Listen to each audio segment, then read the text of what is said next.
বন্ধ করো, বন্ধ করো, বন্ধ করো। তো আমি একদিন তাকে, কোনোদিন যাইনি কিন্তু ওনার বাসা, আমি শিক্ষক, কারো বাসায় সেভাবে যাওয়া আসা হয়নি। এটা বলছি এই জন্য আপনাদের জানা।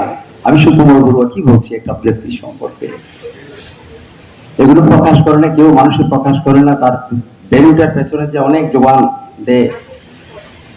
আজকে স্বামী বিবেকানন্দ হয়েছে, রামকৃষ্ণ পরমহংসদেব না থাকলে স্বামী বিবেকানন্দ হতে পারতেন না।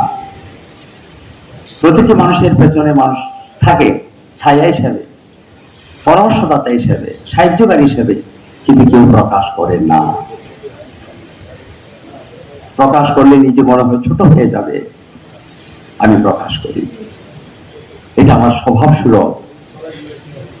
এভাবেই আমি বেড়ে উঠেছি। সত্যকে কখনো গোপন রাখতে চাই না, এবং সত্যকে কেউ কখনো গোপনও রাখতে পারে না। এই জন্য আমার পেছনে একটি, মনে করি একটি যোগানদাতা ছিলেন অ্যাডভোকেট রুহুল কবির রিজভী মহোদয়। যে কোনো সময় তার কাছে গিয়েছি, যে কোনো মানুষ, আমি শুনেছি তিনি বলেছেন এবং তিনি প্রশংসা করেছেন আমার সম্পর্কে। এবং ওনার বাসায় যখন আমি গেলাম, আমি অভিভূত হলাম, এত মানুষ তার বাসায়। উনি যখন কারাগার থেকে আসলেন, আমিও দেখতে গেছিলাম, পথে ভেতরে জায়গা নেই বসা। আমি এখনো এটা স্মরণ করি, হৃদয়ের মধ্যে আমি ধারণ করে রেখেছি।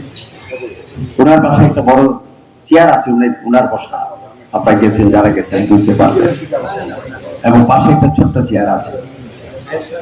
উনি উঠে আমাকে দেখার পরে এতগুলো মানুষের সামনে, আমি বসতে চাইছিলাম না, উনি আমাকে বসানোর জন্য একজন শিক্ষক হিসাবে কিভাবে যে মূল্যায়ন করেছে আমি কখনো বুঝতে পারবো না এই বিষয়ে।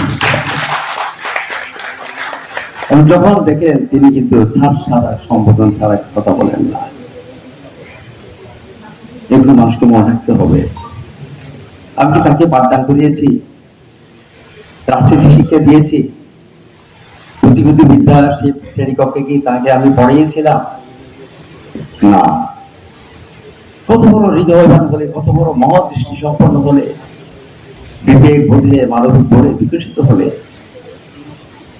এবং এই যে আদর্শিক জীবনের একজন অধিকারী হলে তিনি এই কথাগুলো বলতে পারবেন। আজকে আমি তাকে পেয়ে ধন্য হয়েছি। আপনার পদে আমরা অত্যন্ত খুশি হয়েছি, প্রীতি লাভ করেছি। আপনার এই পদ আমাদের জন্য একটা অভিনন্দনের, আমি মনে করি আমাদের একটা সাড়া দেবে।